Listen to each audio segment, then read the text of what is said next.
जय हिंद दोस्तों, मैं हूं मेजर गौरव आर्य और आप देख रहे हैं डिफेंसिव ऑफेंस। लाइक करिए, सब्सक्राइब करिए और बेल आइकन को दबाना बिल्कुल मत भूलिएगा। जय हिंद दोस्तों, आप देख रहे हैं डिफेंसिव ऑफेंस और मैं हूं वैभव। आज हमारे साथ है मेजर गौरव आर्य और हम आज बात करेंगे एक नए मुद्दे के ऊपर। ये मुद्दा वो है जिसके ऊपर बहुत सारी बात पाकिस्तानी मीडिया में हो रही है।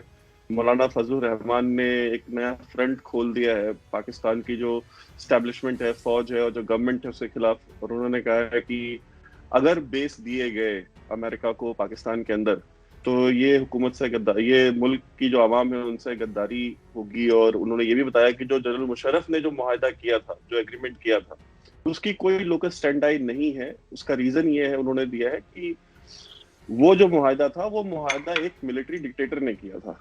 तो वो आज की जो गवर्नमेंट है, आज की जो आवाम है, उसके सामने वो इलीगल है एक तरीके से। तो welcome sir. Thank you very much Vaibhav, thank you for inviting me. Sir, मेरा जो पहला सवाल आपसे है सर वो यही है कि ये जो दोबारा से पाकिस्तान के अंदर एयर बेसेस और इनकी बात हो रही है कि अमेरिका को पाकिस्तान में एयर बेसेस चाहिए, वो पहले भी थे, दोबारा भी मिल जाएंगे, तो उससे सर क्या प्रॉब्लम हो सकती है? मतलब पाकिस्तान की जो स्टैब्लिशमेंट है या जो गवर्नमेंट है, ये काम तो इन्होंने पहले भी किया हुआ है, तो इतना बवाल किस बात पे? नहीं, कुछ नहीं वैभव, कोई बवाल नहीं। ये लोग मौलाना फजलुर रहमान जो हैं, इनकी अलग सियासत है, वो पूरा फायदा उठाने की कोशिश करेंगे। इमरान खान फंस गया है, ही इज क्लूलेस, उसको ये नहीं पता उसको क्या करना है। यहाँ पे मिलिट्री एस्टेब्लिशमेंट है। देखिए, बात सिर्फ दो बातें हैं इसमें Vaibhav, to cut a long story short. पहली चीज, चीनियों ने पैसा देने से साफ मना कर दिया। चीनियों ने बोला साहब, जितना तुम्हें पैसा देना था दे दिया तुम्हें। और चीन में वैसा तो नहीं है कि कांग्रेशनल फंड है जैसे अमेरिका में होता है for upliftment of poverty, education, sanitary items और क्लीन ड्रिंकिंग वाटर, ये सब। चाइना को तो इससे कोई लेना देना है नहीं। चाइनीज कहते हैं सर, तुम्हें 2% दिया था, मैं 4% चाहिए 1 साल के बाद, साफ सीधी बात है। तो चीनियों ने इनको देना पैसा बंद कर दिया। अब इनके पास और कोई है नहीं। अरब से इन लोगों ने, तुर्की के वो एर्दुगुल गाजी देख देख के उन्होंने अरबों से भी पंगे मोल लिए। बाद में इनको पता लगा तुर्की के पास भी पैसे नहीं आए, फिर उन्होंने सबसे और पंगे मोल लिए। पता लगा साहब ईरान, मलेशिया, कोई पैसे देने के, अब इनको चाहिए पैसे, कोई तो उनका पैसे देगा नहीं। अब इशू क्या हो गया, बीच में इन्होंने ये इजराइल और हमास के बीच में लड़ाई हुई थी, इन्होंने मुस्लिम कार्ड जो खेलता है, पाकिस्तान के पास एक ही कार्ड है विक्टिम कार्ड के अलावा, मुस्लिम कार्ड, उसने मुस्लिम कार्ड खेलने की कोशिश करी, वो भी अब फ्लॉप हो गया क्योंकि वहां पे सीज फायर हो गया। अब क्या हुआ है कि एयरबेस नहीं देंगे, वो नसीराबाद की एयरबेस और एक और एयरबेस है नसीराबाद बलूचिस्तान वाला, शायद अगर वही है तो उसके इर्द गिर्द तो पहले भी था इनका। You are very right Vaibhav when you say that इसमें नया क्या है, ये पहले भी अपना एयरबेस दे चुके हैं। वैभव, दूसरी बात जो मैं कहना चाहता हूं कि पाकिस्तान के पास है क्या देने के लिए। पाकिस्तान ये तो नहीं कहेगा कि हम तेल दे देंगे, हम डॉलर दे देंगे, हम सॉफ्टवेयर दे देंगे, हम कोई टेक्नोलॉजी दे देंगे। उनके पास सिर्फ जमीन है। पाकिस्तान के पास उन्होंने चीन को क्या दिया था, ये अमेरिका को छोड़िए, 2 मिनट के लिए गोली मारिए, आप ये देखिए उन्होंने चीन को क्या दिया। चीन को उन्होंने जमीन ही तो दी, अपने सारे एयरपोर्ट, अपने मोटरवे, अपने प्लाजे, अपने ये जो पार्क्स थे बड़े बड़े, लैंड, यही तो चीन को दिया। इनके पास एवज में सीपैक के चीन को देने के लिए क्या था? जीरो। पाकिस्तान ने हर समय एक ही चीज पे बड़ा फक्र करा है कि हमारी जो जियो स्ट्रेटेजिक लोकेशन है साहब, वो दुनिया में इससे अच्छी और नहीं है। ठीक है, जियो स्ट्रेटेजिक लोकेशन हमारी, वही जियो स्ट्रेटेजिक लोकेशन इनको खा गई और पिछले 30-40 साल से खा रही है। इनको अभी तक बुद्धि नहीं आई, अकल नहीं आई कि जिसको ये अपना सबसे बड़ा वैभव एसेट मानते थे, वो एक्चुअल में सबसे बड़ी लायबिलिटी है। एक तो it give them a false sense of superiority, जो कि इनकी थी नहीं, but it give them a false sense of superiority कि साहब आप जियो स्ट्रेटेजिकली इतने इंपॉर्टेंट हैं कि लोग आपको सपोर्ट करेंगे ही करेंगे, और लोगों की मजबूरी है। जैसे हम वीरू इफेक्ट की बात करते हैं, वो जय और वीरू वाली स्टोरी है ना, वीरू टंकी पे चढ़ गया था, पिछली बार हमने डिस्कस करा था, वो वैसे ही। तो एक तो ये इनका वीरू वाला इफेक्ट है। दूसरी चीज जो बड़ी इंपॉर्टेंट है पाकिस्तान के लिए समझना कि साहब, जो आपका जियो स्ट्रेटेजिक लोकेशन थी कि हम इंडिया को राहदारी देंगे सेंट्रल एशिया अफगानिस्तान में, अमेरिका को राहदारी देंगे अफगानिस्तान और सेंट्रल एशिया में, क्योंकि ईरान से किसी की बनती नहीं है, ईरान इंडिया के लिए बहुत दूर है, लैंड रूट यही, ये सब यही था। अब ये सब चीजें खत्म हो गई क्योंकि अमेरिका वहां से विड्रॉ कर रहा है। इंडिया ने बोला हमें चाहिए नहीं, इंडिया ने बोला हमें राहदारी चाहिए नहीं, अमेरिका ने बोला हम तो विड्रॉ कर रहे हैं वहां से। अब अमेरिका बोल रहा है तुम बेसिस दो। तो जो पाकिस्तान जो नखरे कर रहा है कि भाई ये हो जाएगा, ये मौलाना फजलुर रहमान पुराना ड्रामेबाज है। हर 6 महीने में एक लॉन्ग मार्च निकाल देता है वो, अभी फिर से लॉन्ग मार्च निकाल देगा, क्या फर्क पड़ेगा। फौज ने डिसाइड कर लिया है, बाजवा ने, वहां पे तो पाकिस्तान में Vaibhav, I am sure you know, Pakistan के तो मीडिया में ये डिस्कशन हुआ है और लोगों ने सामने यूट्यूब पे बोल रखा है कि 370-35 से जब हटाया था भारत में, तो Pakistani government was on board. इन्होंने बोला हम हटाने वाले हैं, पाकिस्तान ने बोला हटा दो, हम ड्रामा करेंगे 1-2 साल के लिए, मामला ठंडा हो जाएगा, तुम हटाओ। तभी तो उन्होंने कुछ एक्शन नहीं लिया। बीच में कंफ्यूजन में बाजवा ने 3 साल का एक्सटेंशन ले लिया, बस ये तो गेम चल रहा है। This is just a game, they are fooling the people of Pakistan. मौलाना फजल रहमान पाकिस्तानियों को बेवकूफ बना रहा है और इमरान खान बेवकूफ बना रहा है, ऑपोजिशन बेवकूफ बना रही है, जिसमें नून लीग शामिल, जिसमें ये अपना पीपीपी शामिल, राइट, और बाकी अपने फौज तो खैर इनकी 72 साल से बनाई दी है, 73 साल से बेवकूफ। That's it, that's all. और आजाद सैयद ने बोला कि उन्होंने इस चीज को रिवील किया और उन्होंने ये भी कहा कि मेरे पास प्रूफ है, मेरे पास एविडेंसेस है, और मैं आपको बहुत वसूख से ये बात बता रहा हूँ कि जो इंडियन गवर्नमेंट है, इन पर्टिकुलर अजीत डोवाल, उन्होंने जनरल बाजवा को पहले ही कॉन्फिडेंस में लिया हुआ था, एंड जनरल बाजवा और जनरल फैज हमीद दोनों की मर्जी से 370 और 35A हटाया है इंडियन गवर्नमेंट ने। और जनरल बाजवा और फैज हमीद दोनों ने, जो ISI चीफ हैं, उन्होंने कहा था कि भाई हम जो करना होगा, हम पब्लिक कंजम्पशन के लिए हम थोड़े प्रोटेस्ट कर देंगे, हम थोड़ा यहाँ वहाँ आवाजें कर देंगे, but on ground will not do anything. और फिर उसके बाद हमने देखा अभी रिसेंटली दूसरी भी बात आई थी, पाकिस्तान से ही आई कि इंडियन इंटेलिजेंस ऑफिशियल्स और फैज हमीद और बाजवा और जो यहाँ की इस्टेब्लिशमेंट और वहाँ की इस्टेब्लिशमेंट दोनों दुबई में मिले, और वहाँ पे इनके पास एक अंडरस्टैंडिंग बनी है कि ठीक है, आप इंडियन कश्मीर इंडिया का कश्मीर है, हम उस पर क्लेम नहीं करेंगे, आप हमारे कश्मीर पे मत क्लेम करो। तो ये तो एक अंडरस्टैंडिंग हो गई। But sir, don't you think कि ये सेम पुराना गेम है? क्योंकि जब general Ashfaq Parvez Kayani army chief हुआ करते थे, तो उस समय बड़े प्रोटेस्ट होते थे कि ड्रोन हमलों के खिलाफ, कि अमेरिका ड्रोन हमले करता था और शादी हॉल उड़ा देता था, बहुत सारे स्कूल्स उड़ा दिए, बहुत सारी बारातें उड़ा दी, बारातें उड़ा दी पूरी। हाँ, बारातें उड़ा दी। तो उस समय प्रोटेस्ट होते थे कि, और ISI प्रोटेस्ट कराती थी, यही फजलुर रहमान को और ये इनको यूज करती थी प्रोटेस्ट कराने के लिए उसके खिलाफ। और वो जो ड्रोन थे वो सारे उड़ते शमसी एयरबेस से और इधर से थे, ठीक है, मतलब वो ड्रोन उड़ते भी पाकिस्तान के अंदर से ही थे। तो अमेरिका को बेस भी दिया हुआ था, उसकी एवज में पैसे भी खा रहे थे, और फजलुर रहमान जैसा को लगा भी रखा था प्रोटेस्ट करने के लिए। तो डोंट यू थिंक ये अगर ये फिर से वही गेम चल रहा है? वैभव देखो ना, जैसे ये पाकिस्तान का आंदोलन जीवी है ये फजलुर रहमान, ठीक है, जैसे हमारे आंदोलन जीवी है, पाकिस्तान का है वो। क्या है कि ये बचपन से ही प्रोटेस्ट कर रहा है, जब इसकी दाढ़ी वाड़ी नहीं थी, जब से मौलाना नहीं बना था, तब से प्रोटेस्ट कर रहा है। ये देखिए, मुशर्रफ ने in the line of fire, Musharraf क्या लिखता है कि वी टुक बाउंटीज, अपने सिटीजन्स के लिए बोल रहा है, यानी कि जो हेड मनी जिसको कहते हैं, कि वो पूछता है ना शोले में कि कितना इनाम रखी है सरकार हमारी को बढ़िया। बेसिकली क्या था कि दे सेड कि जो अलकायदा के ऑपरेटिव्स पकड़ोगे उसका पैसा देंगे, अमेरिकन ने बोला। तो इन्होंने कबाबची को पकड़ लिया, कोई रेडी में फल बेच रहा था उसको पकड़ लिया, सब्जी वाले को पकड़ लिया, उसको मार मार के बोला तू अलकायदा है। एक दिन नहीं मारा, दूसरे दिन नहीं मारा, तीसरे दिन बोला जी जनाब मैं अलकायदा का हूं। वो दर्द रोकने के लिए आदमी झूठ बोल देता है। तो इसने बेच दिया और पाकिस्तान ने मिलियंस ऑफ डॉलर्स कमाए। अशफाक परवेज क्या नहीं, खुद $25 मिलियन लेके ऑस्ट्रेलिया में बैठा हुआ, वो पैसा उसके पास कहां से है? उसने अमेरिकन नहीं तो दिया उसामा बिन लादेन के लिए। I refuse to believe that they did not know कि नेवी सील्स आए हैं। पाकिस्तानी क्या होता है कि अपनी गैरत के लिए ये लोग डील कर लेते हैं वैभव, ये अपनी इज्जत पे डील कर लेते हैं पाकिस्तानी। वो कौन सा था, वो हुरान था, माइकल क्या, वो लॉयर था जिसने बोला था कि पाकिस्तानीज, आप दिखाइएगा कि Pakistanis can sell their mothers for a few dollars. बड़ा फेमस स्टेटमेंट था। अटॉर्नी था वहां, यूएस का अटॉर्नी था, वकील एक, जिसने हॉरन ऐसी कुछ नाम था उसका, I forget his name, and he said that you can put up a statement that he said that Pakistanis can sell their mothers for a few dollars.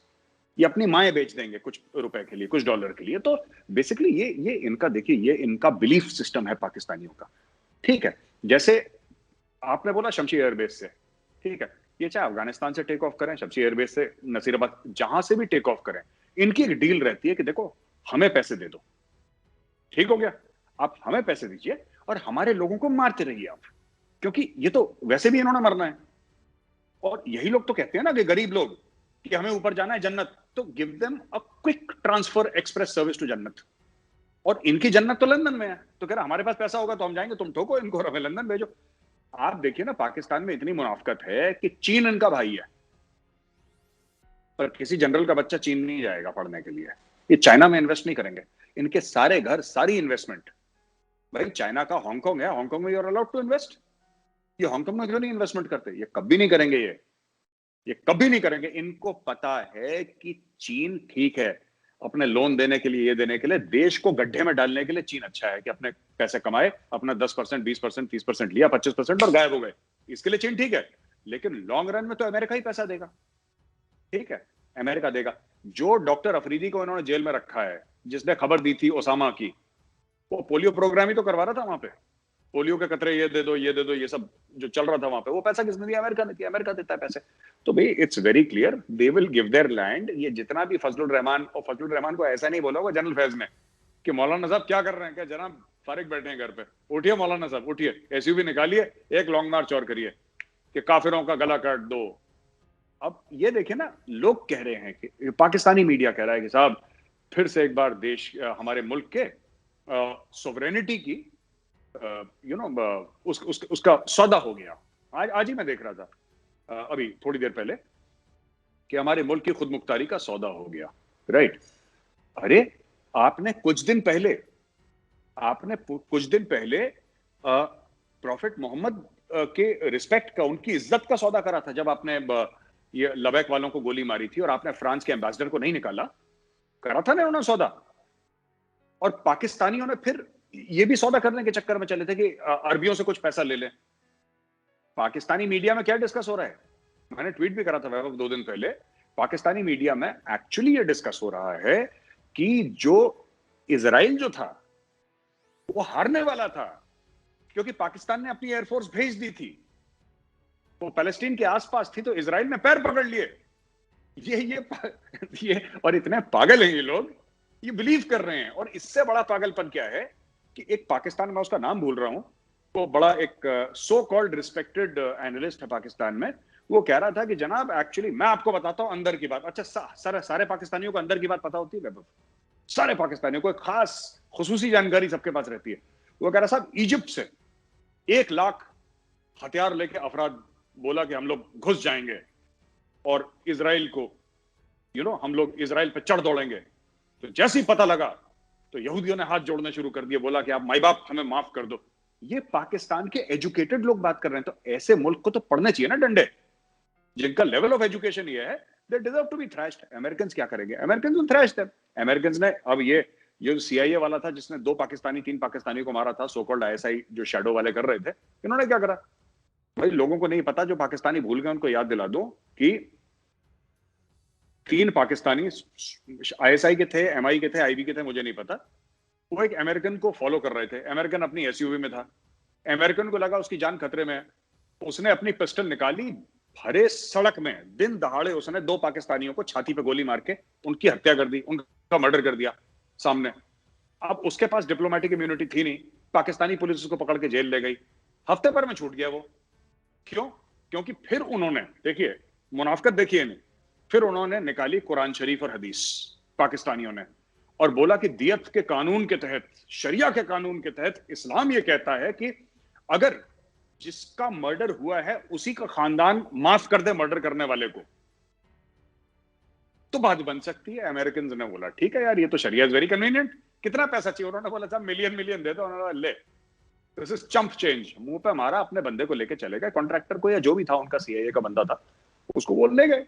तो selling their people, selling their land is a typical Pakistani trade. ये फिर बेचेंगे वैभव, और क्योंकि इनके पास यही, जैसे मैंने पहले क्वेश्चन में आपको बोला था ना, this is the only commodity इनके पास है। क्या और बेचने के लिए? आप बताइए, क्या तेल बेचेंगे, सॉफ्टवेयर बेचेंगे, इंजीनियरिंग स्किल्स बेचेंगे, टेक्नोलॉजी बेचेंगे? क्या बेचेंगे? इनके पास सिर्फ जमीन है, जमीन बेचते चले आए, आगे भी बेचेंगे अमेरिकन को। सर आपने रेमंड डेविस की बात करी कि रेमंड डेविस को जब इन्होंने छोड़ा था तो हाँ, सो रेमंड डेविस का वो भी किस्सा है बहुत मजेदार कि जब रेमंड डेविस की जिस दिन उसको जमानत मिली, उसको एक्विटल मिला कोर्ट से, तो उस दिन उस कोर्ट रूम में जज के साथ, विक्टिम के साथ, वकीलों के साथ आईएसआई चीफ सुजा पाशा भी बैठे हुए, और सुजा पाशा बैठ करके मोबाइल के ऊपर जो अमेरिकन एम्बेसडर है पाकिस्तान में, वो उसको अपडेट्स दे रहे थे कि हाँ आपने ये बोल दिया है, अभी हो गया है, ठीक है, अब हम यहाँ से निकल रहे हैं बंदे को आपके लेकर के, ठीक है, अब हम इसको यहाँ पहुंच गए हैं, अब हम इसको एम्बेसी पे आपके छोड़ने वाले हैं, आप इसको आकर के बाहर ले लो। आई मीन ये इस लेवल पे जाकर के आईएसआई चीफ ऑपरेट कर रहे थे। This is not what I am saying, ठीक है। ये जो अमेरिकन एम्बेसडर है उसने अपने मेमोयर में लिखा ये चीज कि सुजा पाशा इस तरह से कर रहे थे, और सुजापाना ने आज तक उस चीज को डिक्लाइन नहीं किया है। और इस इंसिडेंट को उन्होंने ही नहीं, बहुत सारे फॉर्मर जो व्हाइट हाउस के ऑफिशियल्स और उनके स्टेट डिपार्टमेंट के बहुत सारे लोगों ने लिखा है। तो सर मैं, एक तो वो हो गया, दूसरी चीज सर इसमें ये भी हमको देखनी पड़ेगी कि पाकिस्तानी स्टेट का जो ये एयरबेस का चक्कर है, मैंने जब हमारी आपसे कल बात हुई थी कि इस पे एक प्रोग्राम करेंगे, तो कल मैंने रात में अपने एक दो जो फॉर्मर ऑफिसर्स हैं वहां के, उनको मैंने फोन किया, मैसेज किया, तो उनसे मेरी बात हुई, तो मैंने उनसे पूछा कि भाई आप मतलब व्हाट डू यू थिंक कि चाइना का रद्द अमल क्या आएगा, बिकॉज चाइना कैसे अलाउ करेगा कि आप अमेरिका को बेस दे रहे हो पाकिस्तान में और बलोचिस्तान में दे रहे हो, वहां पे उसका सीपैक है, ग्वादर है, दुनिया भर की चीजें हैं, तो how will China take it and will China allow this. तो मैंने दो लोगों से बात करी, दोनों का ही जो रिस्पॉन्स था वो बिल्कुल ही आइडेंटिकल टाइप का था, बिल्कुल सिमिलर। उन्होंने कहा कि नहीं नहीं, चाइना को कोई प्रॉब्लम नहीं होगी, हम चाइना को कन्विंस कर लेंगे, और चाइना को जो भी एश्योरिटीज चाहिए होंगी, जो भी एश्योरेंसेस चाहिए होंगे, विल मेक श्योर कि हम वो एश्योरेंसेस देंगे उनको। तो मैंने कहा कि आप वहां से अगर आप उनको एयर बेस दे रहे हो तो वहां पे ड्रोन उड़ेंगे, और वो ऐसे ड्रोन होंगे जिनको ना आपका रडार पकड़ सकता है ना चाइना का रडार पकड़ सकता है। तो आई मीन आप क्या एश्योरेंस देंगे? तो बोलते नहीं, वील फाइंड अ वे। तो सर ये जो हमेशा पाकिस्तान आर्मी कहता है ना, we'll find a way, and Pakistan army always finds a way. तो हाँ, सो इनका, डू यू थिंक चाइना को जितना लेकर, चाइना को लेकर जितना रिलैक्स्ड है ये कि नहीं चाइना को हम देख लेंगे, चाइना को समझा लेंगे। एक सर इसमें कैच पॉइंट ये भी है कि चाइना ने $17 बिलियन के बाद सीपेक में इन्वेस्टमेंट बंद कर दी थी, अभी तक की total investment on ground $17 billion ही है। तो आई मीन ये 62 बिलियन 90 बिलियन ये तो पेपर के ऊपर है ना सिर्फ, एक्चुअल तो ग्राउंड पे 17 बिलियन ही आए। तो सर डू यू थिंक ये कहीं ना कहीं चाइना को भी सोच रहे हैं कि चाइना भी अपनी इन्वेस्टमेंट दोबारा स्टार्ट करे? Obviously Vaibhav, obviously. देखिए जो आपने बोला है ना, they are arm twisting both, कौन सी गैया पहले दूध दे दे, दैट इज दी, इनका सिस्टम ही यही है पाकिस्तानियों का। देखो हम बेस दे रहे हैं अमेरिकन को, तो अमेरिकन पैसा दे देंगे। अगर अमेरिकन से डर के अगर चाइना ने बोल दिया कि नहीं साहब हमारा इन्फ्लुएंस कम है, हमारी इन्वेस्टमेंट चली गई है, तो हम वहां से पैसा ले लेंगे। ये इनका, देखिए सुनिए, ये जो है ना, चाइना को कन्विंस कर लेंगे, चाइना को कन्विंस कर लेंगे। देखिए पहली चीज, आप जो दोनों ऑफिसर से आपने बात करी पाकिस्तान में, दोनों ने एक बात बोली, इसका मतलब एक ब्रीफिंग हुई है इस मामले में। अगर दोनों ने एग्जैक्टली सेम चीज बोली, इसका मतलब एक ब्रीफिंग के तहत बोल रहे हैं, पहली बात ये। दूसरी चीज ये, उनके वर्ड्स ये भी दिखाते हैं कि already Pakistan is made up it's mind कि यहां पे बेस देंगे उनको, तभी तो कह रहे हैं चाइना को मना लेंगे, वरना ये बोलते कि हम नहीं देंगे चाइना को बेस। उन्होंने मना नहीं करा, उन्होंने बोला मना लेंगे चाइना को। मना क्या लेंगे चाइना को? चाइना को सिर्फ ये बोलेंगे भैया तुम तो पैसा दे नहीं रहे, जो दे रहा है हम उसकी बात माने कि तुम्हारी बात माने। आखिर वही बात है, पाकिस्तान के पास देने के लिए क्या है? जमीन।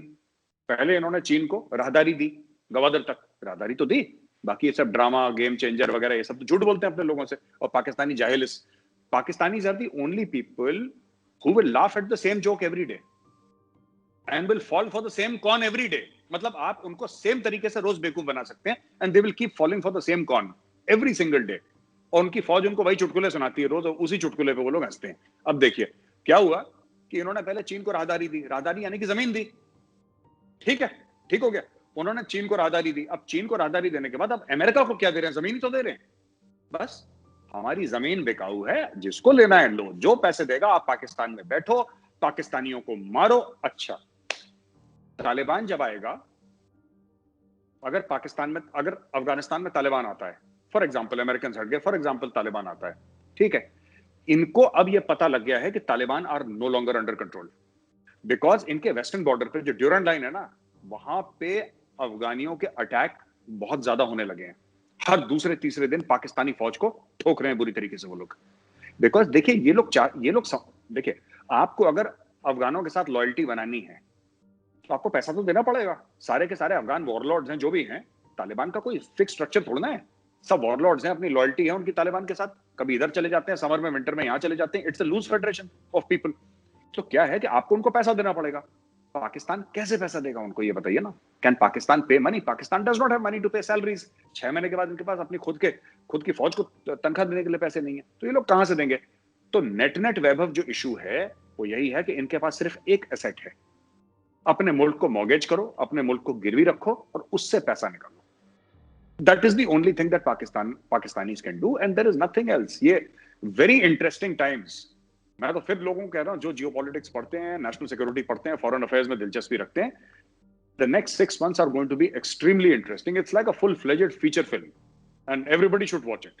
सर एक चीज ये भी है कि जो उनसे जब मेरी बात हुई थी तो उसमें एक ये भी हिस्सा आया, तो जैसे मैंने उनसे पूछा कि नसीराबाद में तो कोई एयरबेस है नहीं अभी, ठीक है, तो आपको तो वहां पे एयरबेस बनाना पड़ेगा, और एयरबेस इज नॉट समथिंग जहाँ पे आपको फाइटर एयरक्राफ्ट, लॉजिस्टिकल जो C-17 ग्लोब मास्टर टाइप के जो हैवी एयरक्राफ्ट हैं वो आपको लैंड कराने हैं।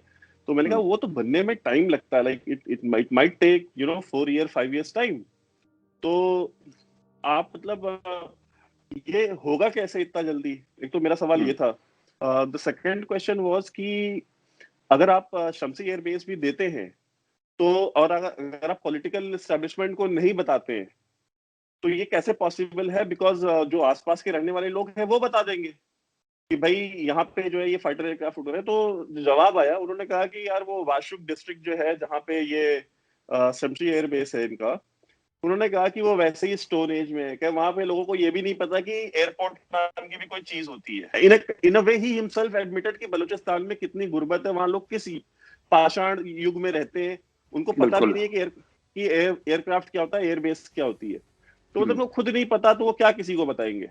और बोले कि नसीराबाद वैसे ही इतना आइसोलेटेड जगह है, वहां पे अगर अमेरिकन को बनाना है तो वो 10 साल का काम 1 साल में भी कर देंगे। दे हैव गॉट कैश, उनके पास पैसा है, वो आकर के बना लेंगे 1 साल में भी।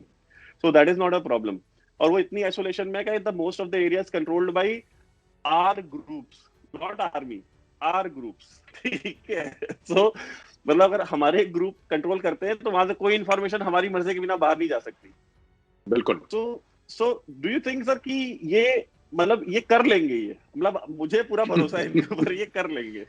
बिल्कुल बिल्कुल वैभव, ये भाई लोग कर लेंगे, ये करते चले आए हैं। ये बहुत, जिसको बंबई में कहते हैं ना 1.5 शाना, ये 1.5 शाने हैं ये। देखिए अब देखिए ना, अगर इन्होंने शमसी नसीर, मैं कह रहा हूं एक्स जगह इन्होंने बलूचिस्तान में अमेरिकन को जमीन दे दी, 1000-2000 एकड़ दे दी, तुम अपना बेस बनाओ। 45% of the land mass of Pakistan approximately Balochistan, और बंजर खाली गरीब इलाका है, ठीक है, आपने दे दिया। जो उनका इक्विपमेंट आएगा, जो उनका सामान आएगा अमेरिकन का, because American are extremely logistics heavy, उनके लॉजिस्टिक्स बड़े कॉम्प्लिकेटेड और हैवी होते हैं, राइट? ये कहां पे आएगा? आपको क्या लगता है ये कराची पोर्ट पे लैंड करेगा? बिन कासिम पोर्ट पे नहीं, ये गवादर पे लैंड करेगा। डीप सी पोर्ट है ना गवादर, ये गवादर पे लैंड करेगा। गवादर चाइनीज ने बनाया है। ये this is the second point of conflict. या तो ये बोलें कि साहब बलूचिस्तान जाने के लिए अब आप कराची पे लैंड करेंगे, फिर यूं घूम के ऐसे जाएंगे नीचे, वरना आप सीधा बलूचिस्तान अपने एट गवादर आप लैंड करेंगे और गवादर से सीधा चले जाएंगे। तो logistically what is more important कि वो लोग, इसमें अमेरिकन की 2 चीजें हैं। सिर्फ अमेरिकन का भी एयरबेस नहीं, वहां पे गवादर के पास अगर अमेरिकन सिटीजन हैं, वहां पे अगर अमेरिकन एसेट्स हैं, फाइटर एयरक्राफ्ट हैं, ड्रोन्स हैं, तो वहां पे 1000-2000 अमेरिकन भी रहेंगे।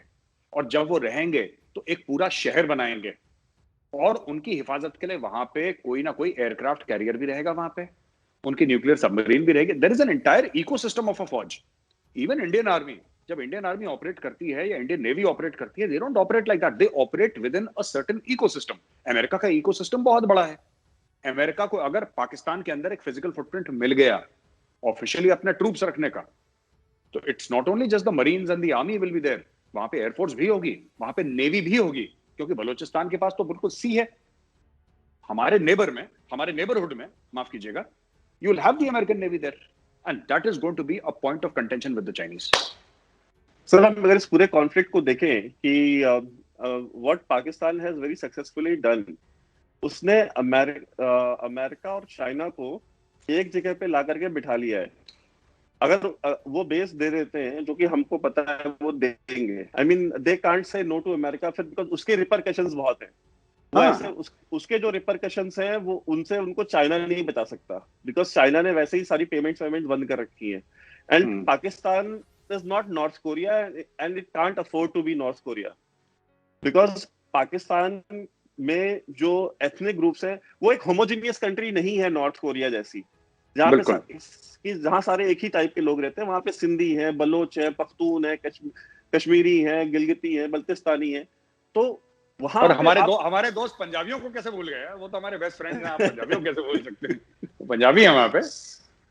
तो पंजाबी है, नहीं तो पंजाबी तो खैर ठीक है, पाक फौज पंजाबी एक ही चीज हो गई मतलब। हाँ, लेकिन ये है कि ये जो सारे ग्रुप्स हैं, इनको वैसे ही कंट्रोल बहुत आर्टिफिशियली इन्होंने किया हुआ है। अलग अलग जो एथनिक ग्रुप्स हैं, कभी कहीं पे जोर जबरदस्ती से किया हुआ है, कहीं सप्रेस करके किया हुआ है, कहीं कोई लेवरेज दे करके किया हुआ है, किसी को करप्ट करके किया हुआ है। तो फिर वो खड़ी हो जाएंगी। तो you can't afford to be North Korea, you can't have that approach जो नॉर्थ कोरिया का है। Correct correct. तो अब इन्होंने सर जो ये चाइना को और अमेरिका को दोनों को जब ये वहां पे लाके बिठाएंगे, डोंट यू थिंक कि this Pakistan is playing actually a very dangerous game, जिसके रिपरकशंस इनको आने वाले सालों में दिखाई देंगे, because both have the potential and both have the resources to fund, create and fund and operate their own interest groups within Pakistan. और फिर उसके बाद जो चीज शुरू होगी, I mean, do you think they will be able to control it?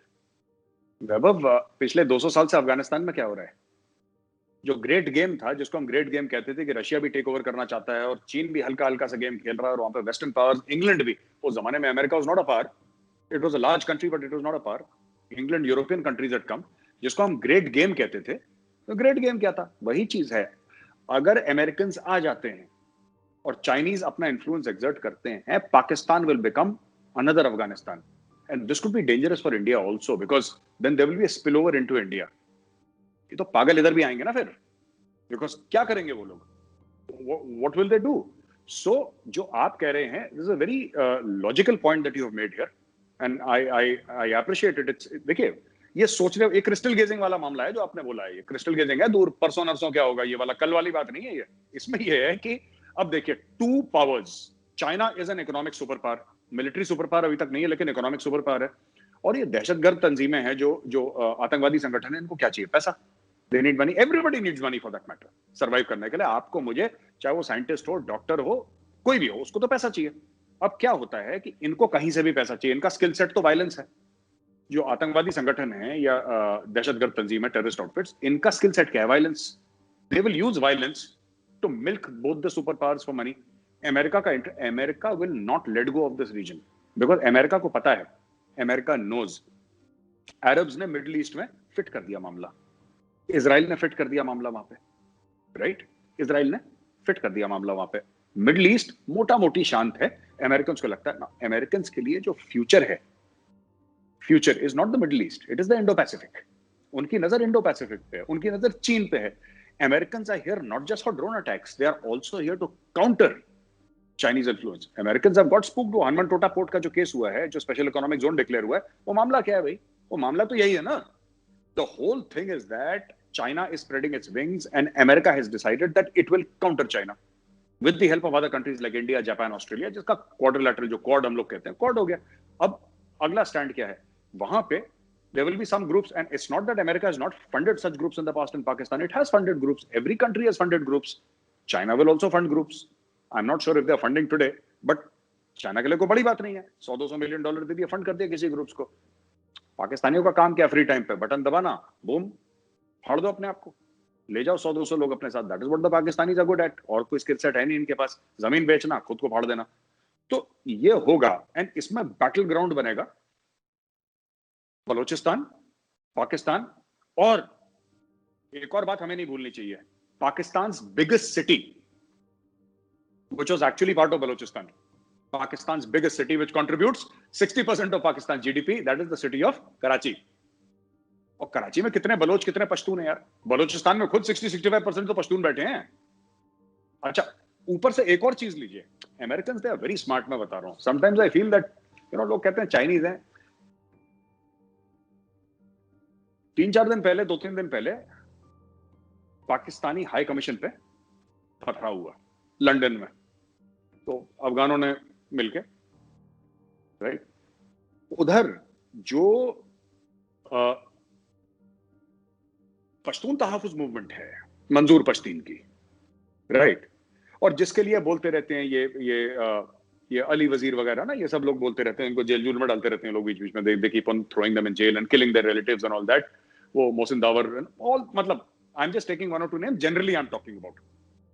बात ये है कि the entire thing about Afghan is कि जो बॉर्डर है जिसको ड्यूरन लाइन बोलते हैं बिटवीन पाकिस्तान और अफगानिस्तान, वो मानते ही नहीं। वो तो ग्रेटर पश्तूनिस्तान की बात करते हैं, वो उस बॉर्डर को मानते नहीं। ठीक है, तो अगर मैं कह रहा हूं तालिबान भी पावर में आ गया, तालिबान भी पावर में आ गया अफगानिस्तान में, मैं एक छोटी सी बात पूछना चाहता हूं किसी भी पाकिस्तानी स्ट्रेटेजिक एनालिस्ट को। पहली चीज, तालिबान को पैसा चाहिए जो तुम नहीं दे सकते। तो जैसे तुमने अपना मुल्क बेचा, तुम अफगानिस्तान बेचोगे चीनियों को या अमेरिकन को बेचोगे, किसी ना किसी को बेचोगे। इन्फ्लुएंस ब्रोकरिंग करता है पाकिस्तान, और तो कुछ आता नहीं। और दूसरा बड़ा अहम पॉइंट, राइट, एक बार वो पावर में आ गए, ठीक है, once they come to a position of power, they will not listen to Pakistan. Why should they listen to Pakistan? क्यों सुने पाकिस्तान की? भाई जो प्रेसिडेंट बनेगा तालिबान का, जो भी प्रेसिडेंट बनेगा अफगानिस्तान का, चाहे तालिबान का है, उसके पास तो चाइनीज एम्बेसडर भी आएगा, या चाइनीज रिप्रेजेंटेटिव कह लो, अगर उसको रिकॉग्नाइज नहीं भी करते, चाइनीज रिप्रेजेंटेटिव आएगा, इंडिया का रिप्रेजेंटेटिव आएगा, उसके पास इंडियन प्रेजेंस है ही अफगानिस्तान में, अमेरिका का रिप्रेजेंटेटिव आएगा, फ्रांस का आएगा, इंग्लैंड का आएगा, रशिया का आएगा। वो पाकिस्तान जैसे गरीब की बात क्यों सुनेंगे? और चीनी भी। Do you think China requires Pakistan to go to Afghanistan? China does not require Pakistan. तो पाकिस्तान जो हर समय बिचौलिया का रोल प्ले करता है, दलाल का रोल प्ले करता है कि दो लोग बेचेंगे तो मुझे 2 रुपए बीच में से मिल जाएंगे, ये भी एक बड़े हमें तनाजुर में देखना है कि ऑल ओवर इस एरिया में क्या पॉलिटिक्स चल रही है, क्या गेम चल रहा है। वही ग्रेट गेम अफगानिस्तान का पाकिस्तान में शुरू होने वाला है। सर आपने कराची की बात की सर, तो पाकिस्तान में सबसे ज्यादा जो पख्तून है वो कराची में रहते हैं। Karachi is the largest Pakhtun city in the country. Yes. Peshawar से और मर्दान से ज्यादा पख्तून जो हैं वो कराची में रहते हैं। एंड सेकेंडली सर, इवन जो मुल्ला मोहम्मद उमर जो थे, the emir of Taliban, Yes. उनका जो लड़का है मुल्ला मोहम्मद याकूब, who is now the operational the commander of operations of Taliban military operations. He is heading that wing, और he also lives in Karachi only. ठीक है, so वो कराची में ही रहता है. He is not based out of some outskirts of Kabul or somewhere. नहीं, वो कराची में रहता है, and he is operational commander. ठीक है, वो ऑपरेशंस देखता है तालिबान के. सो वी कैन, एंड जब भी इनकी अगर कभी कोई गवर्नमेंट बनती है, कभी कोई नेगोशिएशन होती है अफगानिस्तान में और कोई पावर शेयरिंग बनती है, तो Mullah Mohammad Yaqoob will be on the top of it. तो सो सर, इसका सर जो स्पिल ओवर इफेक्ट आएगा, बिकॉज अमेरिका ने तो मारने हैं पख्तून, ये गारंटी है. उनको एयरबेस ले ही रहे, वो एयरबेस तो कोई भजन कीर्तन के लिए ले नहीं रहे. वो फिर से वही करेंगे जो वो करते थे, वो मारेंगे इनको. और वो उनको जहां पाएंगे मारेंगे. उनके पास इंटेलिजेंस की खुद की कमी नहीं है, and they also have NDS and RNAW to collaborate with them in Afghanistan. वो उनको इनपुट्स देंगे, और जहां इनपुट्स मिलेंगे वहां वो मारेंगे, और पाकिस्तान के अंदर भी मारेंगे. सो डोंट यू थिंक कि इसके बाद जो एक जो रेशियल प्रोफाइलिंग शुरू हुई थी पख्तून की, and also there is now a PTM, now Pakhtuns have a platform. ठीक है, now Pakhtuns have a very potent platform to voice. हाँ, तो do you think the coming times are going to be very interesting? वैभव, मैं तो कह रहा हूं, मुझे तो इतनी हंसी आ रही है कि यू सी, देखो साफ सीधी बात है, पीटीएम एक तरफ है, which is a non-violent movement by the way, तो ये लोग परेशान कर रहे हैं पठानों को, right? they can do whatever they wish to do. दूसरी तरफ हम ये देख रहे हैं कि पूरा ये मामला जो डेवलप हो रहा है, अमेरिकन, आपने बिल्कुल ठीक बोला, अमेरिकन ठोकेंगे इनको, वो है ही इसलिए, पावर स्ट्रगल है, ये ठोकेंगे. अब पाकिस्तानी इस पूरे में क्या करेंगे?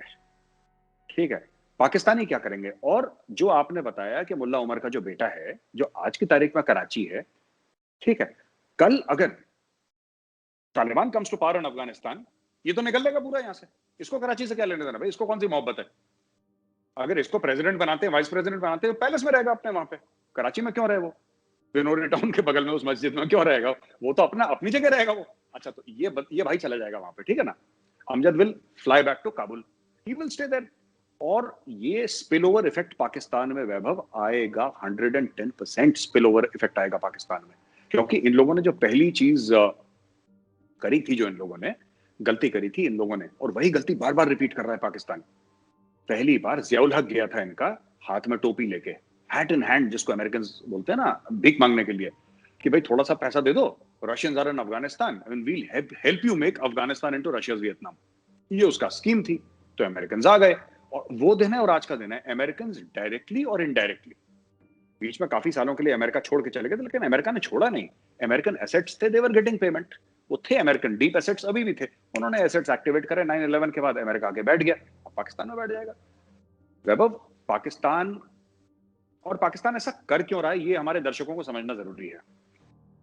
मैंने कोई ऐसा मुल्क नहीं देखा, मैंने गरीब से गरीब मुल्क के लोगों से मैंने बात करी है, और अमीर अमीर मुल्क से बात करी है, ठीक है, चाहे वो अफ्रीका का हो, कोंगो, या और भी कोई और सब सहारन अफ्रीकन, उससे भी बात करिए, और जो डेनमार्क, नॉर्वे, यूएस, कनाडा, उनसे भी बात करिए। मैंने कोई ऐसा मुल्क नहीं देखा छोड़ के पाकिस्तान, ठीक है, जिसका अशराफिया, जिसका क्रीम अपने खुद के मुल्क से इतनी नफरत करता हो। ये मैंने कभी नहीं देखा। The level of disregard and hatred that Pakistanis have, the cream, मैं आम पाकिस्तानी की बात नहीं कर रहा, जो पाकिस्तानी क्रीम है उसका जितना हेट्रेड और जितना डिसरिगार्ड अपने खुद के मुल्क के लिए है। और क्योंकि this shows not in their words but in their deeds, उनके लफ्जों में नहीं, जो अमल दरामद है उनका, जो करते हैं वो लोग। हिंदी में कहते हैं ना कथनी और करनी, उनकी कथनी में कभी पता नहीं लगता, उनकी करनी में पता लगता है। ये जो करने जा रहे हैं, ये जो लोन्स लेते हैं ये लोग, कौन इसको वापस देगा, इन्होंने कभी नहीं सोचा। क्यों? क्योंकि आपने लोन्स लिए, आपने फनल करे, आपने $1-2 बिलियन लिए, आपने लंदन में अपने फ्लैट्स लिए, बढ़िया लग्जूरियस फ्लैट्स लिए, आपने स्काई स्क्रेपर के 2-3 आपने अपार्टमेंट्स खरीदे, 4-5 शॉप्स खरीदी, अपना बिजनेस शुरू करा, आप वहां पे चले गए। अब भाई लोन तो इंडिविजुअल नहीं लेता, लोन तो सरकारें लेती हैं। तो जो सरकार का जो प्रधानमंत्री होगा, वहां का वजीर आजम, वो पूरा करेगा। ये चले गए लंदन, सबके सब यही करते हैं। फौज इनकी चोरी करती है, जनरल बाहर चले जाते हैं। जनरल बाहर क्यों जाते हैं, आप ये देखिए कि जनरल बाहर क्यों जाते हैं। जनरल ये क्या करते हैं वैभव, मेरे भी 1-2 दोस्त हैं वहां पे, तो इट्स वेरी फनी। ये लोग क्या करते हैं, पैसा कमाया, ठीक है, राइट। अब इनको पता है कि क्योंकि there army is highly politicised, उनको पता है सरकार बदलेगी तो हमारे पीछे कोई ना कोई पड़ेगा। तो इनके चीफ वीफ या जो इनके टॉप कोर कमांडर्स हैं, जो पॉलिटिकली अलाइंड हैं इस तरीके के, अब जहांगीर करामत तो एक बेचारा शरीफ जनरल था, बट ये बाकी तो बदमाशी हैं। इन लोगों ने क्या करा है कि ये लोग खूब अपना पैसा, मिलियंस ऑफ डॉलर्स, की हमारी 3-4-7 पुश्तें कंफर्टेबली जिए, राइट।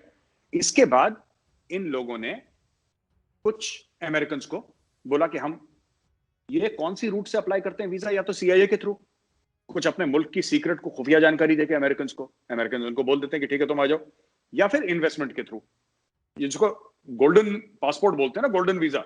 गोल्डन वीजा मतलब यू इन्वेस्ट 1 मिलियन 2 मिलियन, जितने भी आपने, इनके लिए चिल्लड़ है 1 मिलियन 2 मिलियन, इनको क्या फर्क पड़ता है, इन्होंने इन्वेस्ट करा, over a period of time इनको अमेरिका में सिटीजनशिप मिल गई, ये जाके बैठ जाते हैं। क्यों? क्योंकि एक्सट्रेडिशन ट्रीटी है नहीं, इनको पाकिस्तान वापस आना नहीं। घर, बड़े बड़े महल इन्होंने वहां पे outskirts of Lahore, outskirts of Islamabad, outskirts of Karachi इन्होंने बना रखे हैं, जो जहां का रहने वाला है आउटस्कर्ट्स ऑफ पेशावर। अब सर्दियों में आ गए, गर्मियों में चले गए। जिस दिन पता लगा कि सर आपके खिलाफ तो यहाँ पे NRO वाले एक्टिव हो गए हैं, तो भाई तो बाहर हैं, ये आएंगे ही नहीं यहाँ पे कभी, ये अपने मुल्क नहीं आएंगे। तो इन्होंने ऑलरेडी लूटो, बाहर की सिटीजनशिप लो, बाहर अपने सारे पैसे डालो और बाहर सेफ हो जाओ, कि कल अगर पाकिस्तानी कोर्ट आपके खिलाफ कुछ बोलता है, कोई पॉलिटिकल आपके खिलाफ एक्टिविटी होती है, तो यू आर सेफ। आप आराम से बैठो वहां पे, ऐश करो, BMW मर्सिडीज चला रहे हैं, रोल्स रॉयस में चलते हैं, इनको क्या फर्क पड़ता है। So these people are like that. Sir आपने जनरल जहांगीर करामत का नाम लिया तो मुझे जहांगीर करामत की एक लाइन याद आ रही। उन्होंने एक बात कही थी, और जो कि बहुत पते की बात है, और उन्होंने कहा था कि उनसे पूछा कि जनरल साहब फौज टेक ओवर कब करती है, तो उन्होंने कहा कि 3 चीजें हैं, या तो आवाम में बहुत ज्यादा तशवीश हो तब फौज टेक ओवर करती है, या फौज के अंदर बहुत तशवीश हो तब फौज टेक ओवर करती है, या आलमी कुव्वतों को जरूरत हो तब फौज टेक ओवर करती है। बिल्कुल। देखिए, सो ये जनरल जहांगीर करामत ने खुद बोला है, ये मैंने कोई मेरी क्रिएशन नहीं है। So thank you so much sir for joining us today, and I hope कि इसको हम फिर आगे भी कंटिन्यू करेंगे। बिल्कुल 100%। Thank you Vaibhav, thank you very much, thank you.